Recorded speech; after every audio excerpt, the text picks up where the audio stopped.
Hello दोस्तों, नमस्कार। कैसे हो आप? मेरा नाम है कौशिक और आप देख रहे हैं कौशिक का आइडिया यूट्यूब चैनल को। दोस्तों, इस वीडियो में मैं आपको जानकारी दूंगा कक्षा 7वीं के गणित विषय के बारे में। तो इस वीडियो को शुरू से लेकर आखिरी तक देखते रहिए।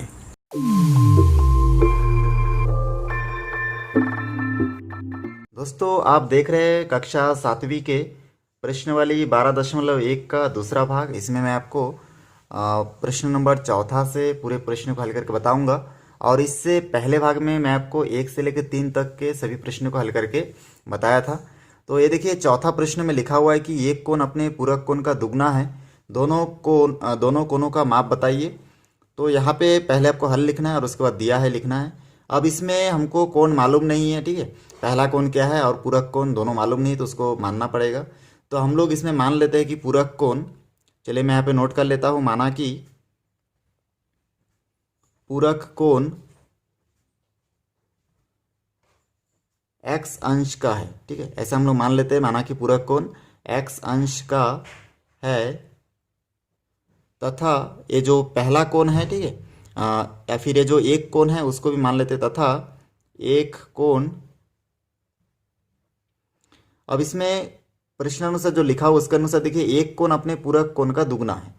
तो पूरक कोण अगर x है तो ये जो एक कोण है ये कितना होगा? दुगना, मतलब 2x होगा। तो इस प्रकार से एक कोण कितना हो जाएगा? 2x अंश का है, ऐसा हम लोग लिख लेंगे। तो इसमें पूरक कोण को हम लोग x अंश माने हैं और ये जो एक कोण है ये पूरक कोण का दुगना है, इसलिए इसको 2x मान लिए है। और इस प्रकार से हम लोग लिखे हैं। अब दोनों कोणों का माप हमको ज्ञात करना है। तो इसमें हम लोग इन दोनों कोण को क्या करते हैं? 90 के अंश के बराबर रखेंगे। तो यहाँ पे हम लोग लिख सकते हैं प्रश्नानुसार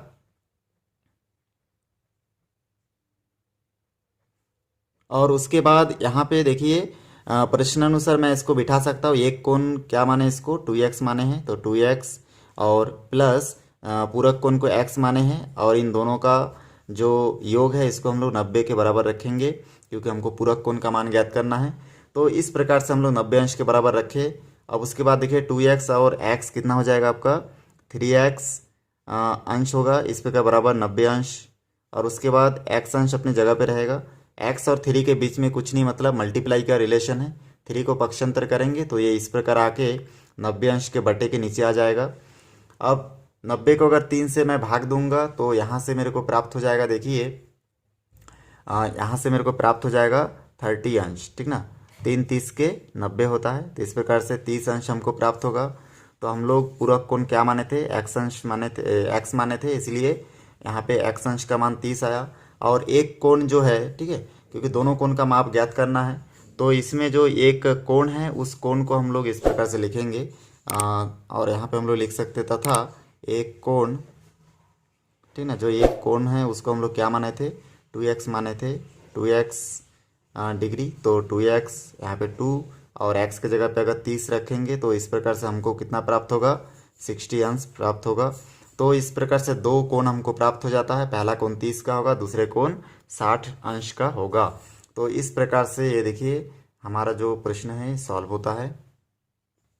5वां नंबर प्रश्न देखिए, लिखा हुआ है एक कोण अपने संपूरक कोण का आधा है, वह कोण ज्ञात कीजिए।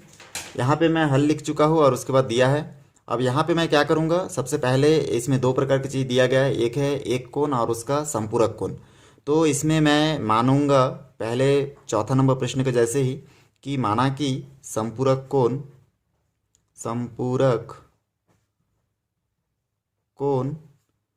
बराबर मैं मान लेता हूँ कि, ठीक है, माना कि संपूरक कोण बराबर x अंश है। और तब इसका जो एक कोण है वो कितना हो जाएगा? देखिए, एक कोण अपने संपूरक कोण का आधा है, तो संपूरक कोण अगर x अंश का होगा तो एक कोण जो है ये x बटे 2 होगा, क्योंकि संपूरक कोण का आधा, संपूरक कोण x है तो एक कोण क्या होगा? उसका आधा है, मतलब x बटे 2। तो इस प्रकार से एक कोण और संपूरक कोण दोनों को मैं लिख चुका हूँ। अब यहाँ पे प्रश्नानुसार मैं इसको सेट करूँगा, क्योंकि इसमें हमको संपूरक कोण ज्ञात करना है, इसलिए इन दोनों को योग करूँगा पहले के जैसे। और उसके बाद इन दोनों कोणों को मैं 180 अंश के बराबर रखूँगा। तो इनको जोड़ दिया और 180 अंश के बराबर रखा। आगे इसको सॉल्व करूँगा तो यहाँ पे देखिए इसमें ये परिमेय संख्या के रूप में, बटे के रूप में, ये बटे रूप के रूप में नहीं है, तो हम लोग इस x के नीचे भी 1 मान सकते हैं, क्योंकि हम लोग 7वीं क्लास में एकदम स्टार्टिंग में सीख चुके हैं कि किसी भी संख्या को परिमेय संख्या में बदलने के लिए उसके नीचे 1 लगाते हैं। तो इस प्रकार से आप अगर x के नीचे 1 लगा दोगे तो आपको समझने में, इसको हल करने में बहुत आसानी होगा। अब इसको हम लोग गुना करेंगे, तिर्यक गुना, तो x के साथ 2 का गुना होगा तो यहाँ पे हो जाएगा 2x डिग्री, और x के साथ 1 का गुना होगा तो यहाँ पे 1x होगा, तो खाली x लिखेंगे, और बटे के नीचे दोनों आपस में मल्टीप्लाई होगा तो 2 एकम 2 होगा। यहाँ पे हम लोग जिस सिंबल का यूज़ कर रहे हैं उसका सिंबल देखिए इस प्रकार से है, ठीक ना। बटे के नीचे सीधा गुना होगा और तिरछा इस प्रकार से तिर्यक गुना आपको करना है। तो इस सिंबल का उपयोग करके आपको यहाँ पे बनाना है। चलिए आगे सॉल्व करते हैं। अब इसमें देखिए आगे हम लोग देखेंगे कि 2x प्लस 3 इसको अगर जोड़ देंगे तो ये हो जाएगा आपका 3x डिग्री बटे 2 बराबर 180 अंश। यहाँ पे 3x के साथ ये 2 देखिए भाग में है, तो इसको अगर हम लोग पक्षांतर करेंगे तो इस तरफ ये पक्षांतर होके गुना में कन्वर्ट हो जाएगा। तो यहाँ से 3x डिग्री रहेगा, 180 के इस तरफ 2, क्योंकि इधर भाग में है तो पक्षांतर करूँगा, इधर आके गुना में आ जाएगा। तो इस प्रकार से अब देखिए यहाँ से अगर इसको सॉल्व करूँगा, 180 को 2 से अगर मैं गुना करूँगा तो मेरे को यहाँ पे प्राप्त होगा 360 अंश, और यहाँ से 3x डिग्री अपनी जगह पे रहेगा। यहाँ पे x का मान निकालने के लिए x डिग्री अपनी जगह पे रहेगा। 3 को पक्षांतर करूँगा, 3 और x के बीच में कुछ नहीं मतलब गुना है, इधर आके ये भाग हो जाएगा, तो यहाँ से हो जाएगा 360 अंश और बटे के नीचे हो जाएगा 3। अब 360 अंश को अगर मैं चलिए यहाँ पे रफ में अगर भाग दे के बताऊँ, देखिए यहाँ से 360 अंश को अगर मैं 3 से भाग दूंगा तो हो जाएगा 3 एकम 3, और यहाँ पे शून्य बचेगा घटाने से, फिर 6 नीचे उतारेंगे, 3 2 नीचे, और यहाँ से फिर ये शून्य बचेगा, फिर देखिए 0 का 0, तो 3 0 के 0, मतलब हमको 360 अंश को अगर हम लोग 3 से भाग देंगे तो 120 अंश हमको प्राप्त होता है। तो इसको भाग देते हैं, इस प्रकार से हमारा आंसर जो आता है 120 अंश हमको प्राप्त होता है। मतलब हम लोग संपूरक कोण को कितना माने थे, x डिग्री माने थे, तो उसका मान 120 प्राप्त हुआ। और दूसरा जो एक कोण को हम लोग x/2 माने थे, तो यहाँ पे हम लोग लिखेंगे एक कोण, ठीक है, चूँकि एक कोण बराबर हम लोग माने थे स्टार्टिंग में x डिग्री बटे 2, मतलब संपूरक कोण का आधा माने थे, तो संपूरक कोण 120 है, तो एक कोण का मान भी हम लोग ज्ञात कर लेंगे। तो x के जगह पे x का मान रखेंगे 120 अंश बटे 2। 120 को अगर मैं 2 से भाग दे के देखूँ तो यहाँ से मेरे को देखिए प्राप्त होगा 6 दूनी 12, और यहाँ पे 2 जीरो के, तो यहाँ से देखिए 2 जीरो के 0 प्राप्त होगा। तो इस प्रकार से आप देख सकते हैं कि हमको 120 को अगर मैं 2 से भाग दूंगा तो 60 अंश प्राप्त होगा। तो इस प्रकार से 60 ठीक है अंश प्राप्त हुआ। तो आखिरी में आप एक साथ लिख भी सकते हैं, अतः कोण क्या क्या प्राप्त हुआ हमको, एक तो प्राप्त हुआ 60, एक तो प्राप्त हुआ 120, तो अतः कोण हम लोग लिख सकते हैं 120 अंश कॉमा 60 अंश है। ऐसा करके आप लिखेंगे। तो इस प्रकार देखिए हमारा जो 5वां नंबर प्रश्न है ये कंप्लीट होता है। चलिए 6वां नंबर प्रश्न देखते हैं। यहाँ पे 6वां नंबर प्रश्न आप देख सकते हैं, लिखा हुआ है, यहाँ पे देखिए लिखा हुआ है एक्स ओ जेड व एस ओ वाई 2 सरल रेखा है, यदि कोण X O Y equal to 40 अंश का है। ये जो एक्स ओ और वाई है, ठीक है, ये 40 अंश का है। चलिए मैं यहाँ पे नोट कर लेता हूँ। अब ये 40 अंश का है तो हम तो जानते हैं कि ये भी जितना गैप है नीचे वाला भी क्या होगा उतना ही गैप है, तो ये 40 का है तो एस ओ जेड भी 40 अंश का होगा, ठीक ना। ये वाला कोण भी आपका कितना होगा 40 अंश का होगा। इसमें हमको एस ओ जेड मतलब एस ओ और जेड ये वाला मान हमको ज्ञात करने के लिए कहा जाता गया था, तो जो भी ऑलरेडी इसमें दिया गया है तो उसके हमको डायरेक्ट मान प्राप्त हो जाता है। 2 मान हमको इसमें प्राप्त करना है, एक है आपका एक्स, ठीक है, एक्स ओ और एस का मान, तो इसका मान हमको पता करना है। तो चलिए उसको कैसे पता करते हैं उसको देखते रहिए। सबसे पहले तो यहाँ पे जो दिया है उसको आपको लिखना है। तो क्या दिया है, X O Y equal to 40 अंश दिया गया है, तो मैं कोण X O Y equal to 40 अंश लिख चुका हूँ। अब ये क्योंकि 40 का है तो इसी को देख के, ठीक ना, ये ऊपर वाला कोण जो है ये 40 का है, तो इसको देख के हम लोग नीचे वाला लिख सकते हैं कि एस ओ जेड भी कितना का होगा 40 अंश का होगा। तो हम लोग यहाँ पे लिखेंगे S O Z equal to 40 अंश। तो एक तो हमको ये प्राप्त हो चुका है। दूसरा हमको ठीक है, ये प्राप्त हो चुका है। अब एक्स ओ एस का मान हमको ज्ञात करना है। इसके मान को ज्ञात करने के लिए हम लोग लिखेंगे कोण X O S equal to, यहाँ पे देखिए एक्स ओ एस का मान ज्ञात करने के लिए जो मान हमको मालूम है, ठीक है, उन दोनों मान को आपस में घटाएंगे। तो हम लोग यहाँ पे सबसे पहले तो देखेंगे यहाँ पे एस ओ वाई, इसका मान कितना है 180 अंश का है। और इस पूरे, ठीक है, ये लाइन कितना का है 180 अंश का है।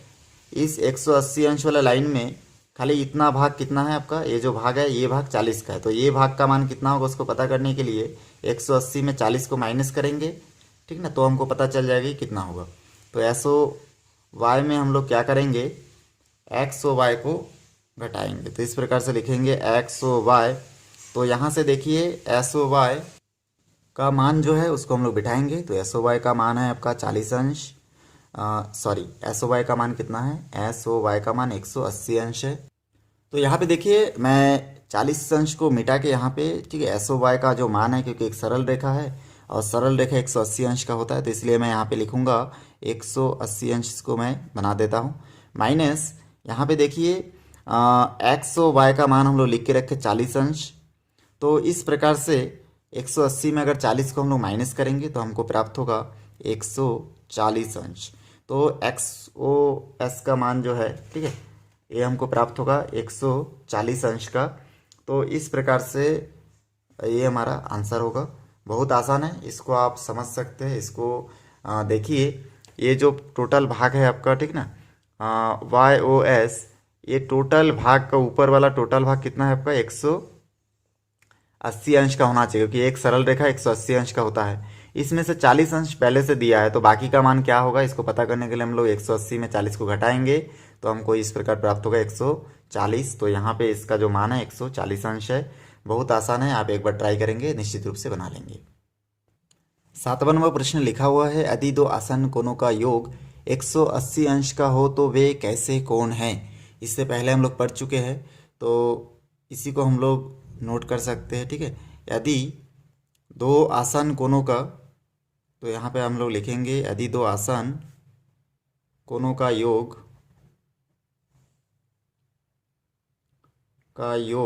180 अंश है तो वे संपूरक है। 180 अंश हो तो वे संपूरक कोण है, ठीक है, तो वे संपूरक कोण है, ऐसे हमको लिखना है।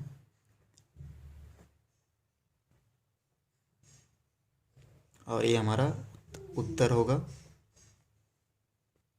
यहाँ पे देखिए प्रश्न नंबर 8 में लिखा हुआ है रैखिक युग्म का एक कोण नीचे दिया गया है। मतलब ये नीचे जो प्रश्न है वो सभी पहला कोण है। दूसरा कोण हमको ज्ञात करना है। सबसे पहले हमको जानकारी होना चाहिए कि रैखिक युग्म क्या है। रैखिक युग्म उसे कहते हैं जिसमें दोनों कोण आपस में मिलकर 180 डिग्री का अंश बना 180 अंश का कोण बनाता है, उसी को हम लोग रैखिक युग्म कहते हैं।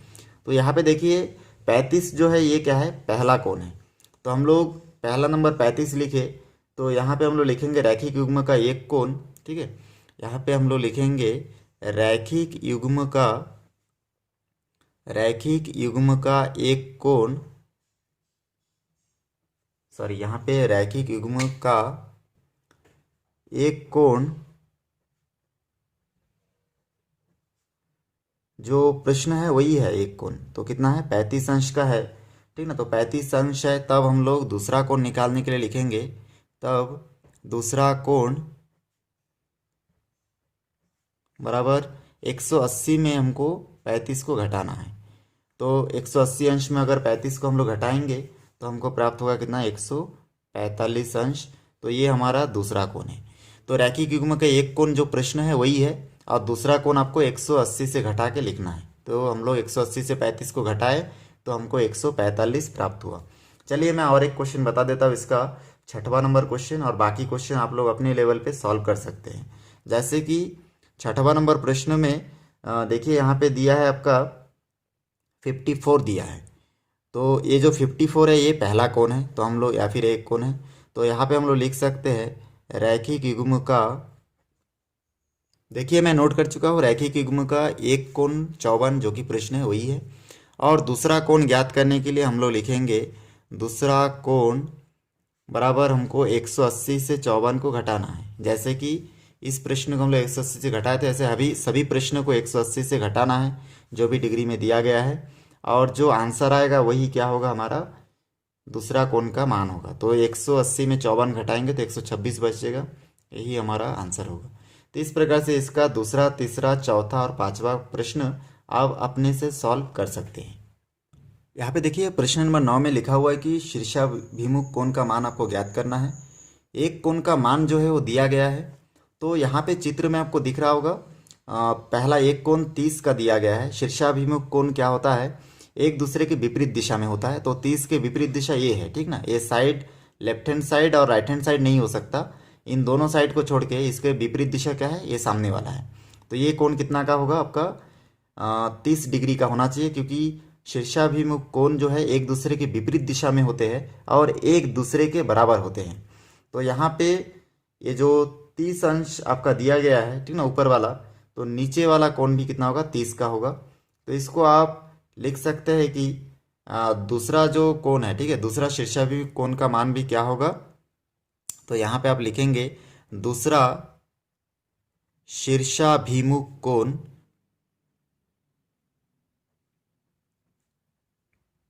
कोण बराबर आप लिखोगे 30 अंश, ठीक ना, क्योंकि पहला क्या है 30 है, तो ये दूसरा वाला भी क्या होगा, 30 अंश का होगा, मतलब ये भी 30 अंश का होगा। ऐसा करके आप यहाँ पे लिखेंगे, ये पहला बन चुका है। इसी प्रकार से दूसरा भी आप डायग्राम देके, दूसरा डायग्राम देख के दूसरे का मान भी आप तुरंत बता सकते हैं। तो देखिए ये आपका एक कोण है, ठीक है ना, 140 अंश का है। तो दूसरा शीर्षाभिमुख कोण क्या होगा, तो यहाँ पे इसके लिए देखिए इसके विपरीत ए है, ठीक ना, ये दोनों का गैप जो है, यहाँ ए वाला कोण और नीचे वाला कोण का गैप एक समान है। इसका और इसका क्या है, गैप एक समान है। तो इसलिए ये नीचे वाला कोण भी कितने का होगा आपका, ऊपर वाला अगर 140 का है तो नीचे वाला कोण भी 140 अंश का होगा। तो इस प्रकार से दूसरा शीर्षाभिमुख कोण भी कितना होगा आपका, 140 का होगा। तो इस पे आप कोण करके ऐसे 140 लिख सकते हैं। देखिए बहुत आसान है, इसको आप अपने से बना सकते हैं। चलिए 10वां नंबर देखते हैं। तो यहाँ पे देखिए प्रश्न नंबर 10वां में तीनों कोणों का मान ज्ञात करने के लिए कहा गया है। चित्र में बुक में कोई कोण का नाम नहीं दिया है, लेकिन हम लोग दे देंगे। जैसे 150, यहाँ पे मैं मान लेता हूँ कि ये पहला कोण है, ये दूसरा कोण है और ये तीसरा कोण है। इसको देखने के बाद फिर आपको देखना है लाइनिंग, कोई भी एक लाइनिंग आपको ले लेना है। तो मैं इस सीधा लाइन को ले लेता हूँ। इस सीधा लाइन के हम लोग नीचे देखते हैं कि दो कोण है, ठीक है, पहला कोण और ये दूसरा कोण। और उसी प्रकार से इसके ऊपर भी दो कोण है, देखिए दूसरा और तीसरा, ठीक ना। ऐसा करके इस लाइन के ऊपर भी दो कोण है, एक कोना दूसरा कोना, और नीचे भी दो कोण है, एक दो। तो इस प्रकार से हम लोग जानते हैं कि एक सरल रेखा 180 अंश का होता है। तो इस प्रकार से एक एक करके हम लोग मान ज्ञात करेंगे। सबसे पहले मैं देखिए पहला चित्र को देख के मैं देखता हूँ कि ये जो 1 है और 150 है, ये दोनों नीचे है। और हम लोग जानते हैं कि किसी भी सरल रेखा के ऊपर या नीचे 180 अंश का कोण बनता है। तो 1 और 125 को हम लोग किसके बराबर रख सकते हैं, 180 अंश के बराबर रख सकते हैं। तो पहला कोण प्लस दूसरा जो अंश दिया है, कोण का मान दिया है 150, इन दोनों को हम लोग 180 अंश के बराबर रखेंगे। यहाँ से देखिए पहला कोण बराबर, यहाँ से 150 को पक्षांतर करेंगे तो 180 माइनस 150 अंश होगा। फिर 180 में से 150 को हम लोग घटाएंगे तो हमको 30 अंश प्राप्त होगा। तो हमको पता चल गया कि पहला कोण का जो मान है वो कितना है, 30 अंश है, ठीक है। तो ये पहला कोण को हम लोग मिटा के 30 अंश यहाँ पे लिख देते हैं। चलिए मैं इसको मिटा देता हूँ पहले, और मिटाने के बाद यहाँ पे मैं 30 अंश लिख देता हूँ, क्योंकि ये जो पहला कोण है ये कितना का है, 30 अंश का है। तो इस प्रकार से नीचे का दोनों कोण हम लोग पता कर लिए। अब ऊपर का दूसरा और तीसरा नंबर कोण हमको मालूम नहीं है, उसको पता करने के लिए फिर से हम लोग क्या करेंगे, इसमें से अगर दो और तीन कोण दोनों को अगर 180 के अंश के बराबर रखेंगे तो हम लोग एक भी कोण प्राप्त नहीं कर पाएंगे। तो देखिए हम लोग इस सरल रेखा के थ्रू हम लोग नीचे वाला कोण को प्राप्त किए। अब हम लोगों को ऊपर के इस लाइनिंग के द्वारा हम लोगों को ये वाला कोण प्राप्त करना है। इस प्रकार आगे धीरे धीरे बढ़ना है। तो हम लोग फिर दूसरे स्टेप में यहाँ पे हम लोग लिखेंगे, दूसरे स्टेप में फिर ये वाला कोण और ये वाला कोण को 180 के बराबर रखेंगे, क्योंकि ये क्या है, एक सरल रेखा है और इस सरल रेखा के ऊपर ये पहला और दूसरा ये दोनों मिलके 180 अंश के बराबर होगा। तो यहाँ पे 30 अंश प्लस कोण 2 बराबर हम लोग लिख सकते हैं कितना, 180 अंश। फिर कोण 2 बराबर हो जाएगा 180। 30 को पक्षांतर करेंगे तो ये -30 होगा। 180 में 30 घटाएंगे तो हमारा 160 अंश यहाँ पे सॉरी 150 अंश रहेगा। तो इस प्रकार से देखिए हमको कोण 2 का मान भी प्राप्त हो गया 150 अंश। ठीक है, ये कोण 2 का मान जो है ये हमको 150 अंश प्राप्त हुआ। तो इस प्रकार से ये दूसरा भी हमको प्राप्त हो गया। कोण 3 का मान हम लोग पता करेंगे। ये कोण 1 था, ठीक ना, 30 डिग्री। कोण 2 का मान 150 प्राप्त हुआ। अब कोण 3 का मान हमको पता करने के लिए इस सरल रेखा के अनुसार, ठीक ना, इसमें से हम लोग 150 नीचे से भी 180 से घटा सकते हैं, फिर ऊपर वाला भी। तो दोनों में से कोई भी एक घटा देंगे। तो चलिए इसमें से मैं ये नीचे वाला घटा देता हूँ। तो यहाँ पे मैं लिख सकता हूँ कोण 3, ठीक है, तथा कोण 3 प्लस 150 अंश बराबर 180 अंश। तो इस प्रकार से कोण 3 इक्वल टू 180 और 50 इधर पक्षांतर होके हो जाएगा 150 अंश। माइनस में 180 में से 150 अगर हम लोग माइनस करेंगे तो यहाँ पे हमको 30 अंश प्राप्त होगा। तो इस प्रकार से जो तीनों कोण का मान है वो हमको लाइन से प्राप्त होगा। ठीक है, दो कोण हमको इसमें 30 अंश का प्राप्त होता है और एक कोण 150 का। तो हम लोग यहाँ पे लिखेंगे, अतः तीनों कोण क्रमशः पहला है 30 अंश, दूसरा है 150 अंश और तीसरा है 30 अंश। तो इस प्रकार से हम लोग पता कर लिए। इसके बाद देखिए जो 10वां नंबर का दूसरा प्रश्न है वो आप अपने से बना सकते हैं। दूसरा प्रश्न को पहला प्रश्न के जैसे आपको एक एक करके उसका सभी कोणों का मान ज्ञात करना है। प्रश्न नंबर 11 में लिखा हुआ है, नीचे दिए गए चित्र में आसन कोणों में से एक कोण का मान दिया गया है, जो कि आपको दिख रहा होगा। प्रश्न में चित्र भी दिया है और एक कोण का मान भी दिया गया है, और दूसरा आसन्न कोण का मान हमको ज्ञात करना है। तो दूसरा आसन्न कोण का मान ज्ञात करने के लिए सबसे पहले आपको डायग्राम को देखना है। आसन्न कोण क्या है? आसन्न कोण में एक ही तल में दो कोण बनता है। वो 90 अंश का भी बन सकता है, 180 अंश का भी बन सकता है, ठीक ना। दोनों मिला के आपका कितना होना चाहिए वो डायग्राम डिसाइड करेगा। तो यहाँ पे चित्र में आपको दिख रहा है कि ये एक बना हुआ है, समकोण बना हुआ है। तो इसमें आपको दिख रहा है, देखिए ये समकोण है। अगर ठीक है, इधर भी ऊपर भी एकदम सीधा और नीचे भी सीधा लकीर, ये कितना है? समकोण है। तो इस प्रकार से समकोण है, तो इसका आसन कोण ज्ञात करने के लिए 45 को 90 से घटाना पड़ेगा।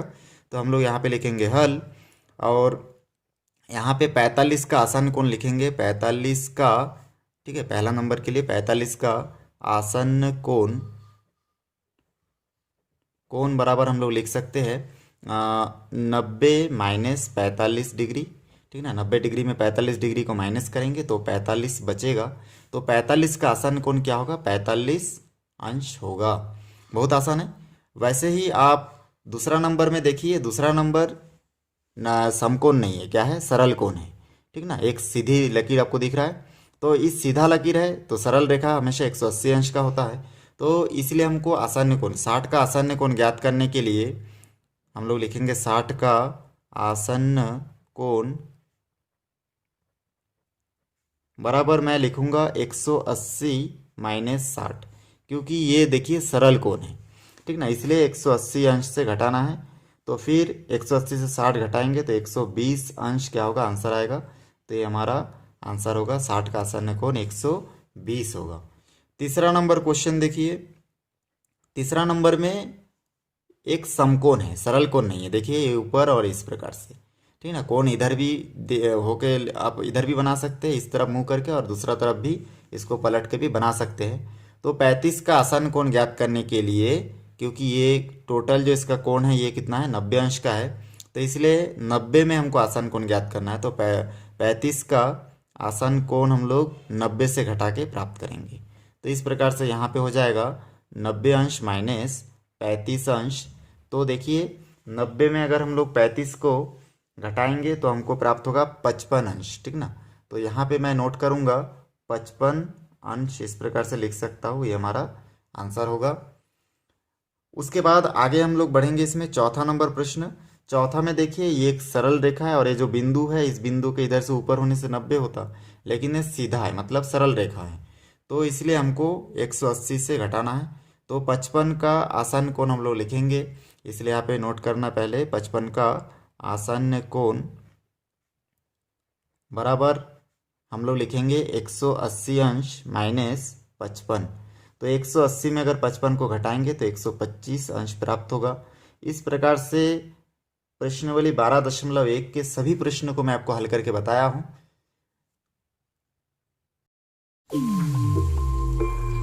दोस्तों वीडियो अच्छा लग रहा है तो लाइक करें, शेयर करें, सब्सक्राइब करें और बेल आइकन को भी प्रेस करें ताकि जब भी मैं कोई नया वीडियो बनाऊं तो उसका नया अपडेट सबसे पहले आप तक पहुंचे। धन्यवाद।